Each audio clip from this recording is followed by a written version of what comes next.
Welcome back, everyone. It is week 2 of From the Stands College Game Day football show. My name is Brian. Alongside me, Andy and Tom. We had a great week 1 of action here. Our boy Andy was at the Illinois game himself. He's our resident Illinois fan. We will jump right into the weekly recap here. Andy, you were at that game. I know you want to tell us all about it, and maybe some other action that you caught this weekend.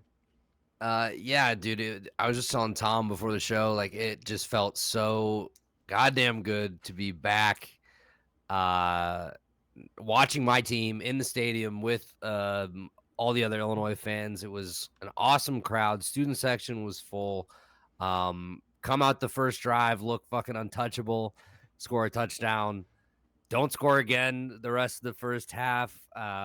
Let Toledo hang in it the whole time. And I will say, I mean, they won the MAC last year. They're picked to win the MAC again. They received top 25 votes going into last week. Like, they are a good football team. I will say it felt great to get the win. Didn't feel great to have to do that on a last second field goal at home. But they got it done. I thought Luke Altmaier looked really good. He showed that he's going to be a dual threat guy. He can hurt you with his legs. He can throw it. He throws a really nice ball too. Had that insane 33-yard completion to Casey Washington on 4th and 4 when they absolutely had to have it. So he's already got the guys bought in. It's cool to see how highly that his teammates are talking about him already. And then Miles Scott at safety, PFF's highest rated defensive back in college football for week 1, had a pick 6 in the third quarter that absolutely changed the momentum and helped Illinois come back and win that game. But other than that, Colorado over TCU, what a way to start a Saturday. Shadur Sanders, 510 yards, 4 touchdowns, absolutely shredding the TCU defense. Travis Hunter played 111 snaps, 119 yards receiving, a touchdown, and an interception. Incredible stuff. And then Florida State just absolutely dog walking LSU in the second half and looking like they're going to be a really, really good team this year and a force to be reckoned with. Jordan Travis was awesome. Keon Coleman, the Michigan State transfer, was great. And they even had Illinois transfer Deuce Spann, the receiver, was the one that threw that pass when he looked like he was dead to rights as well. So that was an awesome game to watch. But there was tons this weekend, and I was just glad to get to experience one in person, fellas. Love it. Tom, give us your action. Yeah, well, similar to Andy, my guys took care of business again. 2-0. Sam Hartman just 7 incompletions through 2 games on the season, which is monumental. 6 touchdowns to no picks. Notre Dame looked really, really solid. Yeah, Andy mentioned it. Coach Prime and Colorado stuns TCU on the road. National runner-ups last year. All offense in this game. Nearly 1,100 yards of total offense, but I want to talk about TCU outrushing Colorado 262 to 55, yet the Buffaloes still find a way to win this football game. Ohio State struggled. Kyle McCord, pedestrian performance. And then, of course, LSU falters at the hands of the Florida State Seminoles. Brian McCardle was correct once again. I guess the is Brian Kelly a problem question in big games have to be readdressed. Unfortunately. So he did not coach his best game on Sunday night. So I will bite the bullet on that one for picking LSU. But yeah, that's pretty much my weekly recap. Couple surprises, couple blowouts, couple close games. So overall, I was very happy with the way week 1 went. As much as Then their entire coaching staff left. You guys kind of forced me into that FSU pick. Told you we can't have a game of the week, have a week 1 sweep, all of us going the same. So I'm gonna give you guys a little bit of credit there for forcing me. Quick recap of the games. Obviously, while I think it was right after we stopped filming the Minnesota-Nebraska game. Nebraska just shitting the bed. You love to see that week 1 late comeback there by the Shocker. Golden Gophers. My UCF Knights 56-6 over a mighty Kent State team. Gotta love that. The South Carolina game. We obviously do not like Spencer Rattler, or we at least like to point out that he's not good. Other players on that team not good. The entire offensive line, I don't know if anyone watched that game, sacked 9 times. Oof, yeah.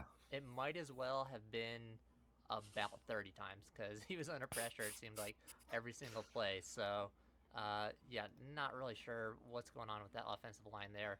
You would think an SEC team would have it together at least a little bit more in terms of the big uglies, but it was not to be there. We'll move into our first segment here.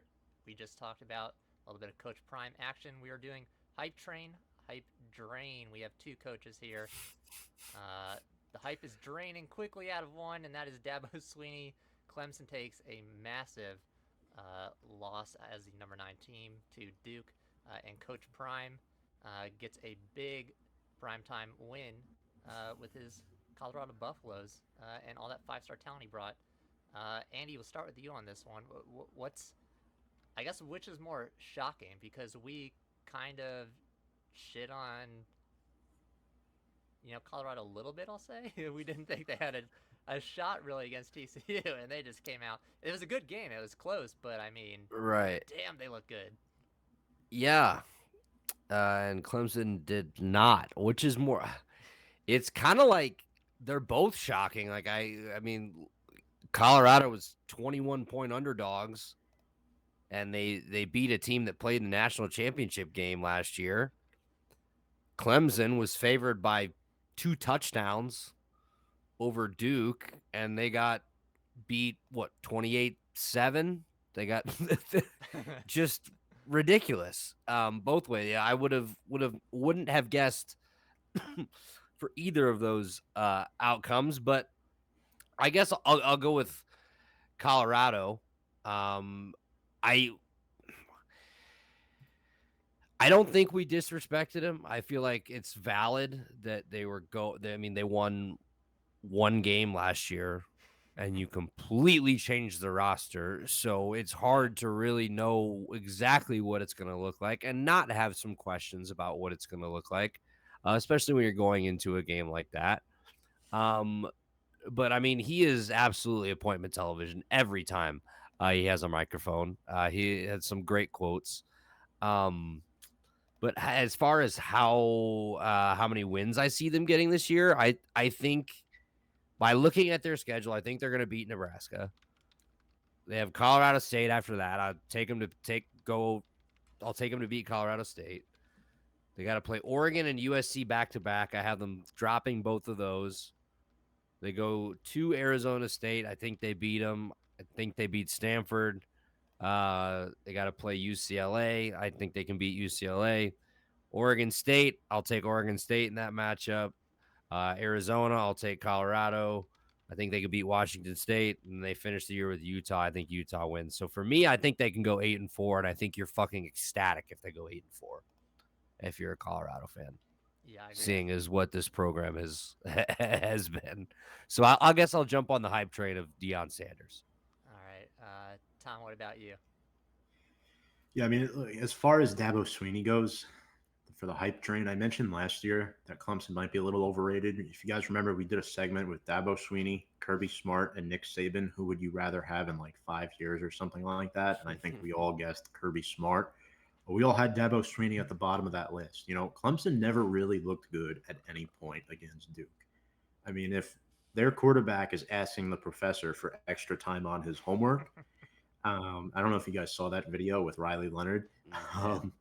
That's not good for Clemson in week 1. Cade Klubnik's debut was ruined. He looked decent, but the whole offense was Will Shipley. That was it. They had nothing there. I think Dabo keeps his job if they don't make a New Year's 6, believe it or not. But the struggle to find a capable Trevor Lawrence replacement is real. This year might be a rebuilding type of year for them, because they did lose a lot of players to the draft. As far as which one was more shocking, of course, it's Colorado. So I think the hype train is definitely what was more shocking. As far as Colorado being for real, they're not a college football playoff contender, no. But they will compete to win the Pac-12. I think everyone is now on notice. I think they have a top 4 finish in the Pac-12. No disrespect from our end, we just underestimated them like the rest of the country did. We all said last week, we think Deion Sanders is going to elevate this program. They're going to be a really good college football program. We just didn't think they would beat the runner-ups from last year on the road in week one, a team that's notorious for scoring 30, 40 points a game in the Horned Frogs. So respect is earned, and they earned it. Deion Sanders and his team earned it. Shadur Sanders earned it. Shiloh Sanders earned it. Our assessment last week may have been wrong, but I think it was fair last week based on the knowledge that we had and what we knew about each of the teams. I'm going to go a step above Andy here. I think their ceiling is 9 to 10 games. I really do. I think they will have a stretch of games where they'll struggle because they're a young team, but they're a very, very good team. And after what we saw last week, 9 wins might be possible. So I think 9 wins is where I'm going to put them right now. I'm going to have 1 win more than I think. Andy, you had 8-4, right? So I'll go 9-3. Yeah, I think both are definitely a little shocking given the way we looked at them. You guys pretty much covered everything I wanted to say there. Tom, you brought up exactly what I was going to touch on was that we talked about this exact scenario. People have kind of, at least at Clemson and in the ACC, put Dabo on the same pedestal as, your Kirby Smarts and your Nick Sabans.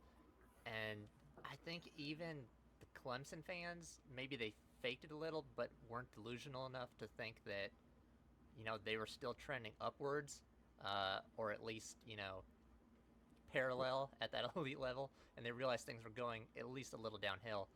And yeah, this is the 3rd season in a row where they've just had a really embarrassing loss. This one comes, unfortunately for them, really early in the season.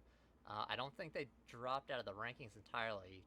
Right, they're 25, I believe. They're 25, yeah. Yeah, so I mean, you salvage a little bit by not falling out of everyone's viewpoint there. They're still at the very bottom.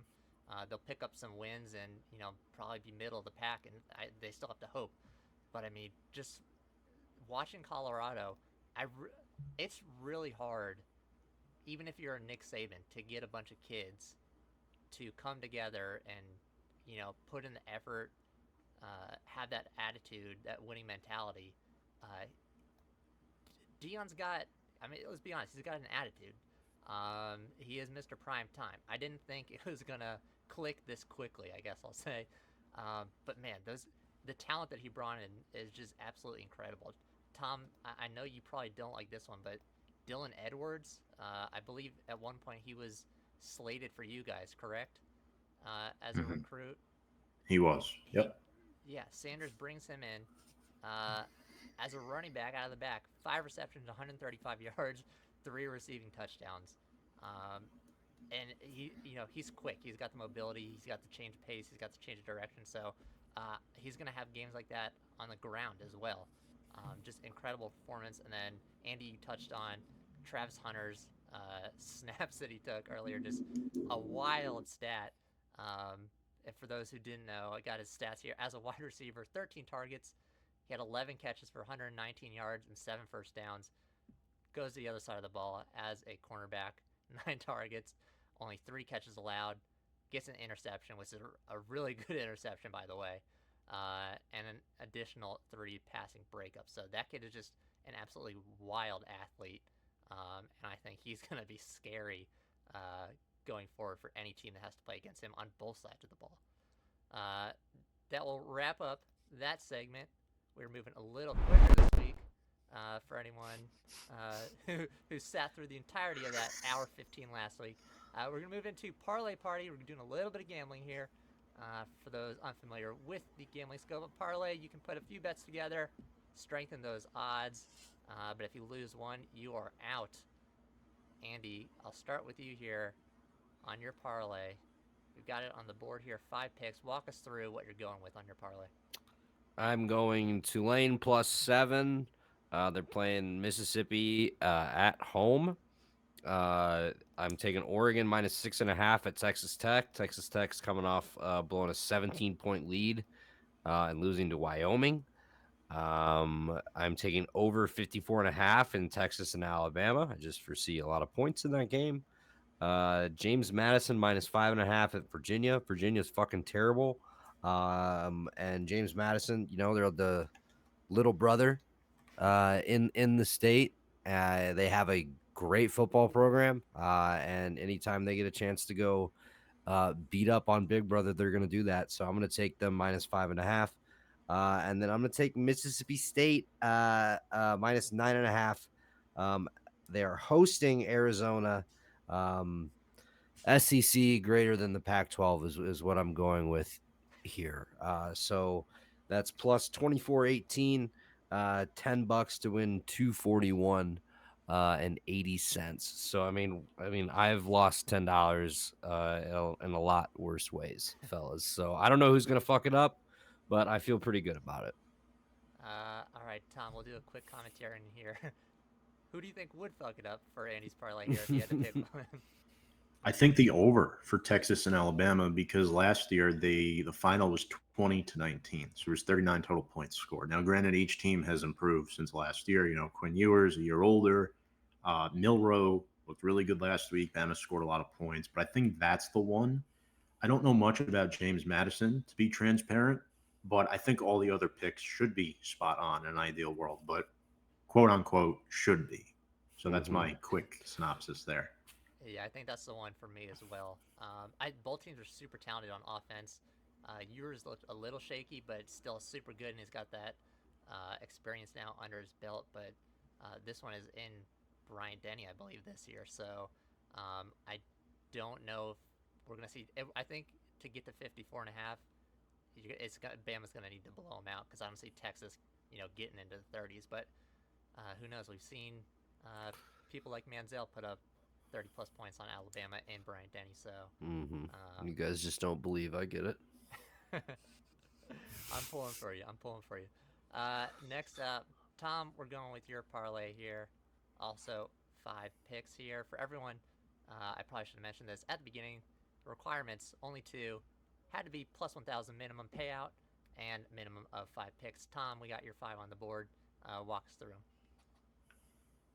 Yeah, so obviously I have the Notre Dame bias in there, minus 7.5. But to be fair, I don't know if that's bias. I think that's how well they've played. And NC State last week just beat UConn by 10 points. So I think 7.5 on the road is a reasonable spread. Notre Dame played Brendan Armstrong once before when he was at Virginia, the University of Virginia, and he did not look great in that game. He looked good, but not great. And I think Sam Hartman is better than Armstrong, and I really like the way Notre Dame has looked the first 2 weeks. Granted, they haven't given up a touchdown the whole season so far, just 2 field goals each of the first 2 weeks. So I have them winning by 7.5 at least. Colorado money line over Nebraska. I think that's a given. Nebraska blew a lead against Minnesota last week. That was really bad, in my opinion. I'm sorry, Andy. I know you had Nebraska in that game, I'm pretty sure, as part of a bet or whatever. I did, but I mean, Nebraska's not gonna Nebraska. It is what it is. Matt Rule will get schooled by Deion Sanders in this game. So I think Colorado wins money line. I do have the over for Texas, Alabama, although at this current moment, I am on the website and it has changed to 53.5. I have not placed the bet yet, but that's the current line. I did take the same thing as Andy, even though it contradicts what I just told Andy in analysis of his. But you got to be a little risky to get the bisky. So I took that. Number 4, Boise State. Sorry, Brian, covering plus 3.5 against UCF. I like that one a lot for them to cover. And I have Oregon, as Andy did, minus 6.5 against Texas Tech. Yep, the blown lead against Washington, and then Wyoming, sorry. And then last week, Oregon looked pretty good in their game. So those are my 5. I believe that should be a payout of over $2,000. And it is $10 for $207.50. Love it. Andy, you get a little retribution here. Which one fucks up Tom's parlay here? It's definitely the over in the Texas and Alabama game. I'm just kidding. So I do think Colorado's gonna win. I'm just so nervous because like the spread is 2.5 or 3.5, and it just feels like that's not big enough. So it's like, what does Vegas know that I don't know? So it just makes me a little nervous because everybody and their mother is on Colorado, but I think they're gonna win the game. I just get in my head about stupid shit like that. So that's what makes me nervous at first. But other than that, no. I mean, I like the Notre Dame pick. I can't wait to just bet all 15 of these picks individually too. So, or however many there are. Just fucking have myself a great Saturday. But yeah, no, I like Tom's parlay. I'll probably play his. I'll play mine, and I'll play Brian's too. I'm down. I'm about that action. Andy could be a very rich man if we all hit here. Or I could just be needing to borrow some money on Sunday. I got that. I got you on Venmo. I'll hit you up. Yeah, thanks, bud. Love it. All right, moving into my parlay here. Very quickly, I went with little 8-pack here. Couldn't even fit some of the logos on the screen here because I just have so many. Let's run through them really quick. Andy, Tom, both also went over Colorado. Just got it. I'm aboard the hype train right now. Edwards looked good. Hunter looked really good. Sugar Sanders. That's a lot of offense, and I think they're going to be able to down Nebraska, who's coming off a pretty embarrassing loss. You know, maybe they want retribution themselves to get a win here. Start the season off at least 1-1. I don't think it's going to happen though. Notre Dame minus 7.5 against North Carolina State. Had to throw in there for Tommy. But like I said last week, I think with Sam Hartman, this is a really good team. I don't think they are like an untouchable top 2 like or Georgia was last year. But they're, I mean, a solid top 5, and I think 7.5 gets it done for them over NC State. Then I have Ole Miss at Tulane over 65. Ole Miss with that Lane Kiffin offense will just score 1 billion points against an AAC team like Tulane. But Tulane has a decent offense themselves. At 65, if anyone's ever watched an AAC game or any G5 in general, against a team like Ole Miss, there's just going to be points on the board all night long. So if Tulane can get 17, I think Ole Miss covers the rest. Iowa State. This was actually, so the actual line on this game is I think like 38 or 38 and a half. I was too scared. I looked at this and I was like, this is a great parlay. What could ruin it? And of course it would be something really stupid like the Iowa State game. So I bought a few points here. It's only minus 231 to bring up to 41 and a half. These teams are both so bad. Iowa actually has, I guess we can call it a little bit of a quarterback this year, but that's a lot of points for these two teams, so I don't think they get it done. Next up, Michigan, minus 36. Didn't have much competition last week. Not much competition again this week. In fact, probably worse. I believe this is what the boys on Wall Street call a hedge. I called out Blake Corum and Donovan Edwards for my hot take, not getting 1,000 yards last week. They only got 110, so that's a good start, but this is my hedge here. I think the team blows up under J.J. McCarthy and those two running back. Ton of yards, ton of points, and they easily cover 36. Running through my last two, Cincinnati plus 7. Emory Jones, a little bit exciting. Not as good as their quarterback situation of the past couple of years, but he's got feet. The kid can run. So taking plus 7 there against Pitt, who's I think probably not as good as they've been over the past 5 years. And finally, rounding it out, UCF Boise State. Just like I said, with Ole Miss, Tulane, you get teams like this, you get a lot of points on the board. Tom, like you said last week, we weren't sure how the Boise State QB situation was going to be. He doesn't have much of an arm. We've kind of confirmed that, but both teams here have running QBs, so it could get wild here. And I sold some points here. I believe the over-under was only 58-something, so I'm getting plus 134 on that for a payout of plus 8,230. Pays out $823 on a $10 bet. So inject it right into my fucking veins. Andy's I do want to point out. Notice how Brian put Notre Dame in his parlay for Tom, but Tom bet against Brian's team in his parlay. Trouble in paradise. Didn't want to point it out, but you know what? I couldn't not do it. Let's talk about where Brian's parlay is going to get fucked up.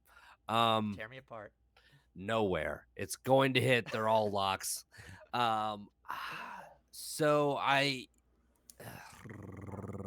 me think.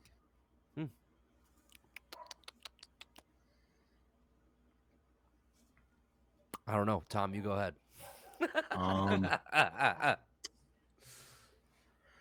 Well, Boys, I can't. you all know parlay. You all know I don't like Michigan. Oh, that's what I was thinking. Yeah, they Michigan didn't cover, will win they didn't cover by. for me. Yeah, I predict Michigan will win by 35 points. Not Oh 36. my goodness, Tom. I laid 33.5, I think, with them, or 34, 30, maybe 35 last week, and they only won by no, it was 30-3, so they only won by 27. So yeah, I'm a little weary on that one, but I'll still ride, Brian. It looks good though. In all seriousness, it looks very, very good. No, they're all like, it's good because it's like one of those long odds, but it's like all shit that like could legitimately, like, you can look at it and be like, yeah, no, I could see that happening. Yeah, You opened my eyes to the over in the UCF game. You opened my eyes to that. I even sold some points. That's how much I like that one. He The loves little plus 134 gets you all the way up to 8,000 plus. Ole Miss Tulane too. Payout. Yeah. But yeah, all right, love it. I like how you guys hesitated there, because if Andy does take all these, he's just gonna be. Andy, you're gonna have to buy. No, I will take every single one of them. I'll take them as singles. I'll take them as parlays. No more than like $10, obviously, but well, maybe, unless it's a super duper lock of the week that absolutely cannot lose. No, but I mean, guys, I've said it a lot on the show. I'm a degenerate gambler, so if I'd love to have some action. Football's my favorite sport to bet on and watch. So yeah, we'll just leave it at that. I'm in. If anyone takes, if anyone watching takes our parlays, you gotta throw some Andy's way. He'll throw some more bets. Yeah, throw me some bets. I don't want to see your fucking paid discords either. Share the picks with the people.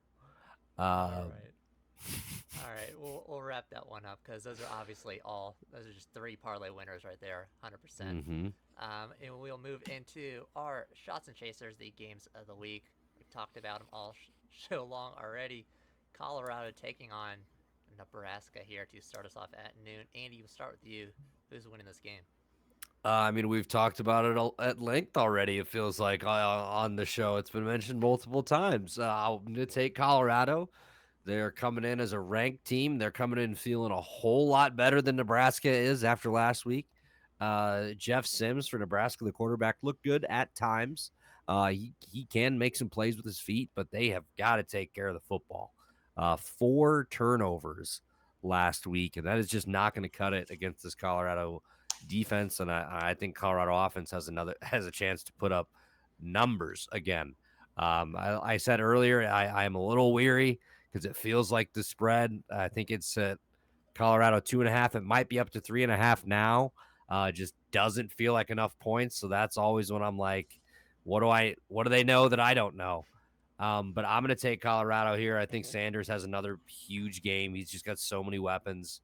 And you know what the classic Nebraska is, they will be in it. It'll be until the very end. It'll be and then they'll have some debilitating turnover, or they'll give up a score at the very end, and they'll lose by 1 score. That's what's going to happen. They are 2-16 in the last 2 years in 1-score games. Then since 2018, they have lost 26 1-score. No, since 2021, they have lost 26 1-score games. Sorry, had to get a little hydration there. Tommy, what's your thoughts on this game? All good. Nebraska's 0-1. Colorado's 1-0. I know I already said I think Colorado's going to win straight out, but Jeff Sims, the quarterback for the Cornhuskers, barely threw for over 100 yards last week. He had 3 interceptions. He is a mobile guy. He can run, but he's got to get the ball out quick to Alex Bullock and Marcus Washington if they have a chance. Their defense, though, the Cornhuskers, they managed 3 sacks last week and caused the turnover, but They turned it over 4 times themselves. The offense is an issue. Matt Rule has a long way to go. Give me the Buffaloes here. Yeah, like Andy said, we talked ad nauseum about this team already. There's just too much hype going. No one's going to pick Nebraska here. And I'm going with, you know, 2 shows in a row already this season. That ratio. Jeff Sims looked terrible in this first game. 1 touchdown, 3 interceptions. I'm calling Travis Hunter gets 2 interceptions by himself. So Nice. I'm taking the Buffs here to run over Nebraska. Next up, in the Chaser slot, I don't think Tom's going to be watching much Colorado because his Notre Dame Fighting Irish are taking on North Carolina State. Tom, we'll start with you on this one. I know you got all the details for us. Are your boys winning this game? Yes, and here's why. NC State beat UConn by just 10 points on the road last week. Their transfer quarterback, Brennan Armstrong, threw for just 155. Now, on the surface, it doesn't look great, but he's a better quarterback than the stat sheet will tell you. Any football fan can tell you, don't judge a player by what you see in the scorebook all the time. It doesn't carry all the weight. Armstrong had a great game on the ground, but he's not the issue with this NC State team. Their defense has a long way to go. I thought Peyton Wilson was solid for them against UConn, had 10 stops and a pick, but Sam Hartman is just relentless out there.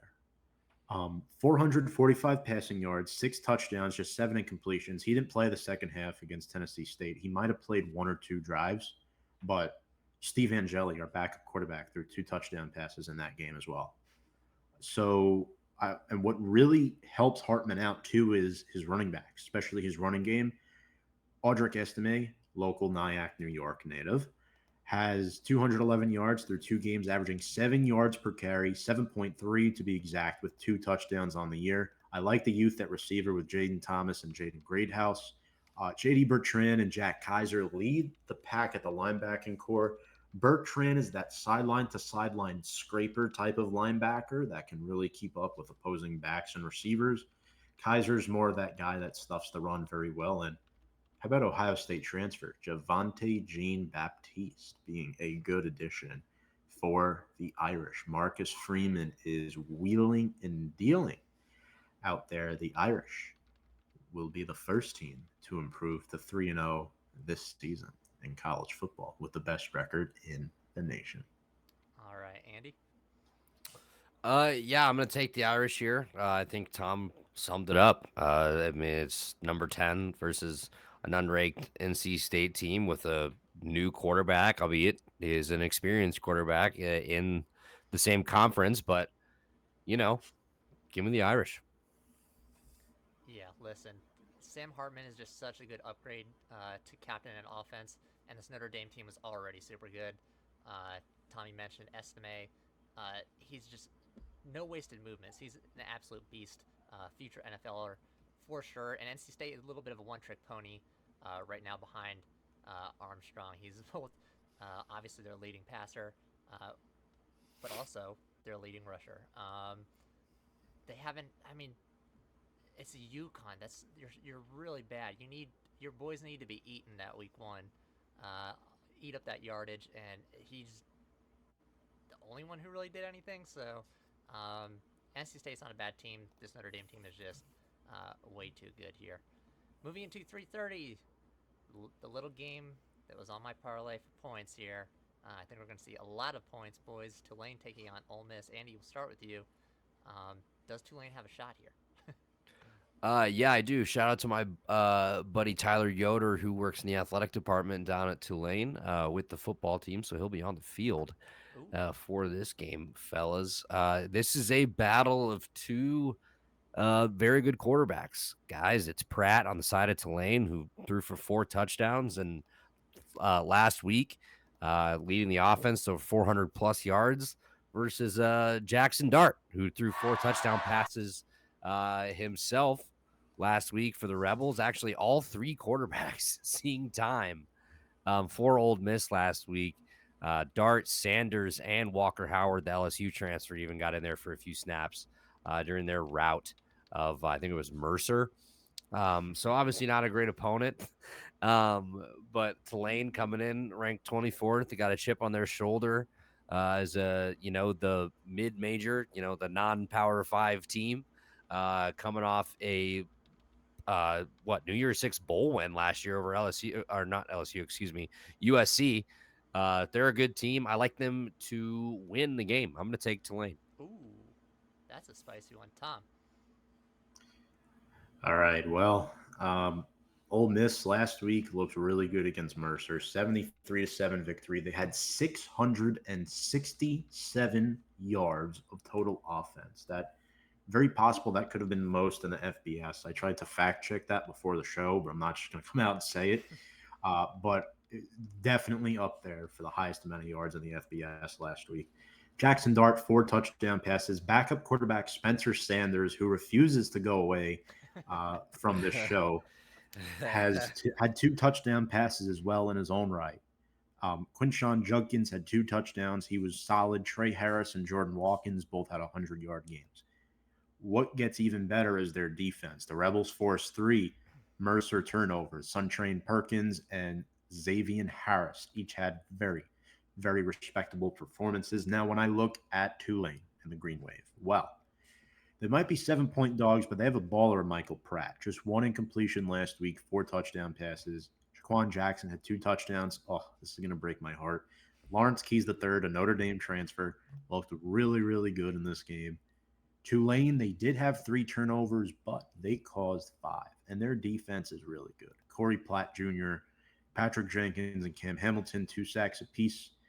I like their secondary. DJ Douglas has good man press coverage skills, and then Lance Robinson, definitely a really solid defender too. These guys have really improved their play, but when in doubt, what do?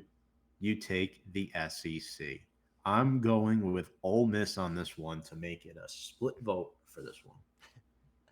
All right. Well, I would love to support the AAC here, but I think Ole Miss is going to take this one. I do love Michael Pratt. He's been an incredible QB. His growth has been incredible. He's improved. When I was looking at his stat sheet, in almost every single category, every single year that he's played, he just keeps getting better in every single category. Last year, he went for 64% completion percentage with over 3,000 yards. Here's a ratio again: 27 touchdowns to 5 interceptions. Not even being funny. That is really, really good. I know it's the AAC, but he looks like he doesn't panic out there.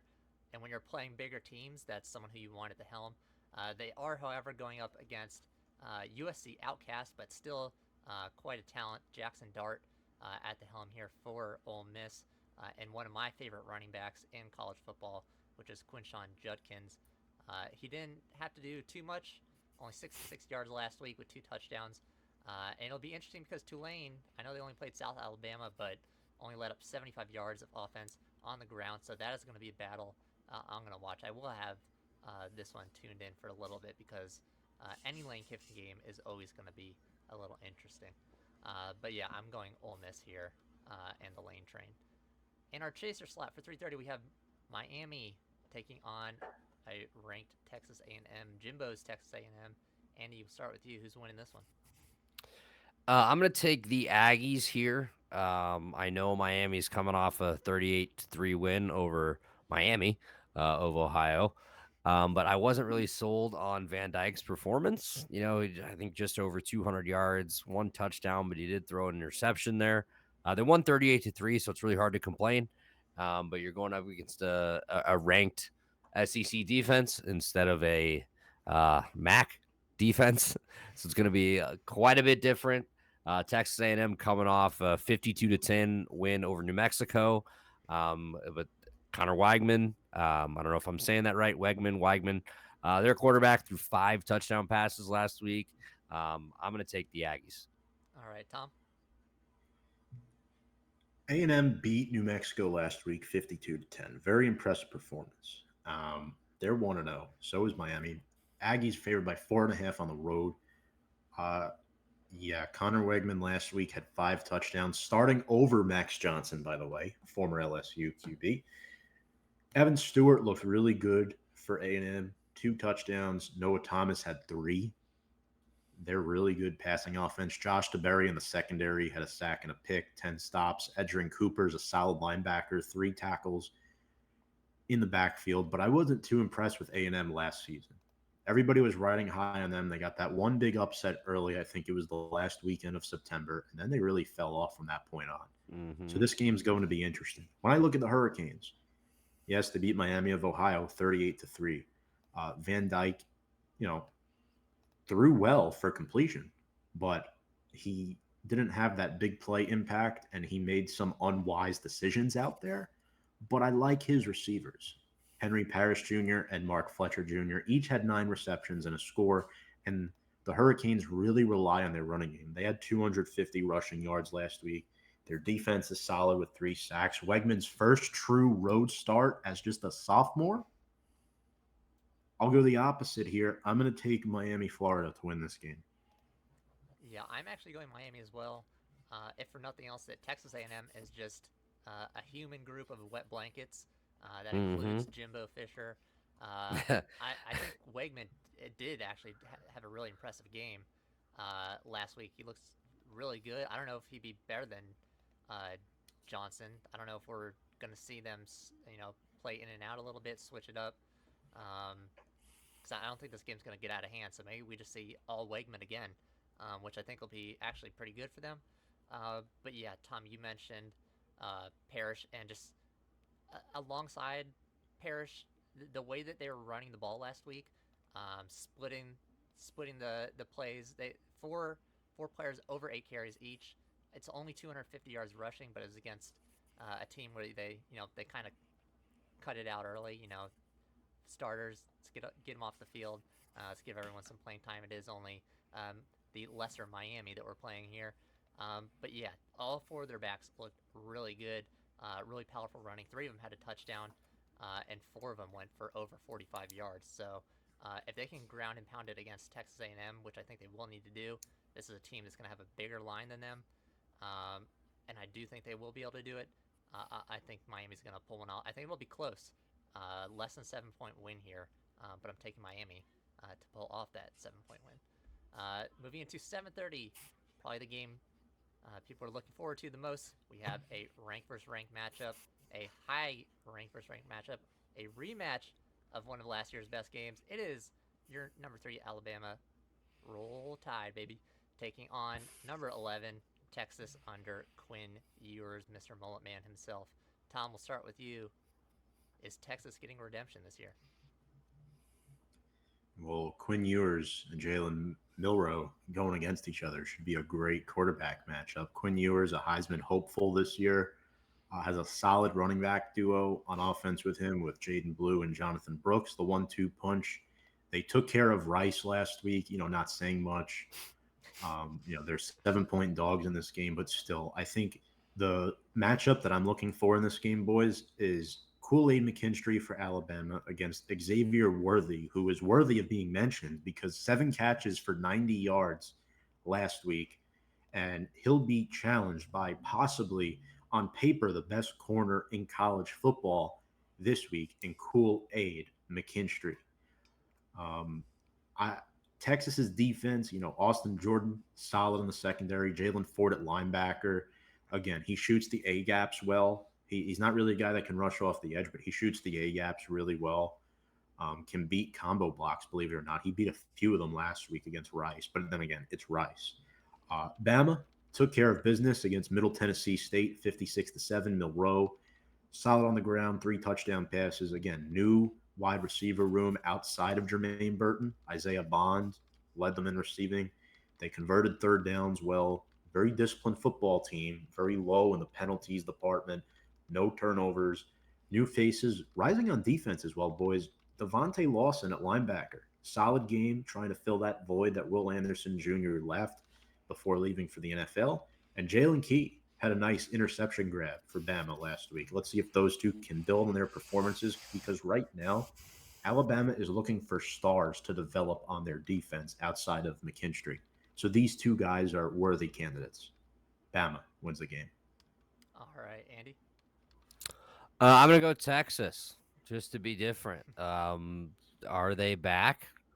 I don't know. We'll see. I like Ewers. I think he's the better quarterback in this matchup. I love Xavier Worthy on the outside. Can Texas's running game, help take some pressure off Ewers? They had a couple different guys split some carries last week. I think um, two guys go for over 50 yards and another one with 38 yards on the ground. So it's a running back by committee approach. Can those guys take pressure off Ewers?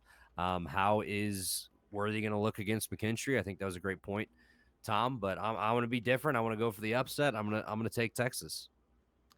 Well, I love it because I, as well, am taking Texas. They do lose their rock on offense in Bijan Robinson.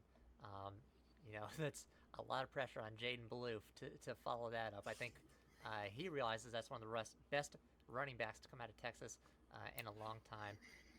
That's going to put a lot of pressure on Quinn Ewers, like you said, and his arm. He showed up last year, but this year is in Bryant-Denny. That is going to be a hostile environment, but I think he's got that swagger. We just talked about Miami. They've lost their swagger ever since they got rid of the turnover chain, and they haven't had that 80s swagger since probably the 80s. So, but I do think Quinn Ewers is one of those guys who does have it, and he's got the talent to go along with it. And luckily, he has a guy like Xavier Worthy, some of the best hands in college football out there wide to be catching balls for him. Other side of the ball, Jalen Milroe. Do I like him? Yeah, but I just don't trust him enough. Right now, his arm talent, it doesn't look like it's developed much since last season. Obviously, he's just now going to start getting those consistent reps that he wasn't getting last year. But trust me, I see the guy like Plumlee who likes to take off running, and if they don't develop their arm well enough, they tend to lean on their legs too much. This Texas defense is better than it was last year, which is why I think we're probably going to see another low-scoring game here. And I think Milroe somehow is going to screw this up for Alabama. I'm calling a close game followed by Milroe taking off scrambling, late fumble. Texas gets the win after recovering that fumble. In our chaser here, if you don't want to watch that game, we have Washington State taking on Wisconsin. Andy, I'll start with you on this one because we got some Big Ten action here with the Badgers. Who do you like in this one? The Badgers kind of struggled a little bit at times in their week 1 matchup. Didn't look, as good as they were advertised to begin the year. But, they're going up against Washington State team that's kind of not in a rebuilding mode, but they're still, I don't think they're not all the way where they want to be. Obviously, Ward at quarterback, he's been really good for them. And then you have Tanner Mordecai, the SMU transfers, now leading Wisconsin. Obviously, Luke Fickell there. Shit, dude. I will take the Badgers here. I think Washington State's going to keep it close, but give me Wisconsin. All right, Tom? Yeah, Wisconsin did not look impressive against Buffalo last week. A 21-point victory is not going to do it for me. Tanner Mordecai looked atrocious, 2 interceptions, and yes, he completed most of his passes, but he didn't take many shots down the field. I want to see more of a deep ball threat by him because Wisconsin really relies on their running game. Ches Malusi, 157 yards and 13 carries, 2 scores. Braylon Allen, possibly day 1, day 2 candidate for the draft this year. 17 rushes, 141 yards, and 2 touchdowns. So when your team runs for 314 total yards on the ground, sure, that's what Wisconsin football has been over the past several years. Run the ball and rely on the defense. They caused 2 turnovers. Hunter Wohler is a really good DB safety who will probably make the NFL in a year or two, 11 tackles. Washington State pretty much doubled up Colorado State on the road. I liked what I saw out of Cam Ward, 3 touchdowns through the air, 1 on the ground. So he's a versatile weapon. Lincoln Victor dominates the slot. If you watch that game, his release off routes was really good and puzzled a lot of defenders. And he's a small guy, just at 5'9". Josh Kelly, too, was very impressive up the seam there. So I really want to take Washington State here, but I think I'm going to take Wisconsin barely. I think a Luke Fickell coach team, I can't go against them in week 2, but at the same time, Look what happened to Marcus Freeman last year. I mean, Notre Dame lost the first 2 games against teams they shouldn't have lost to. So I would not be shocked if Washington State pulls it off, but I like Wisconsin to come out on top. Yeah, this is a tough one. Andy said Washington State is not really in a rebuilding era. They kind of are in the sense that they need to rebuild their conference, though. Yeah. They are one of 2 teams left in the Pac-12.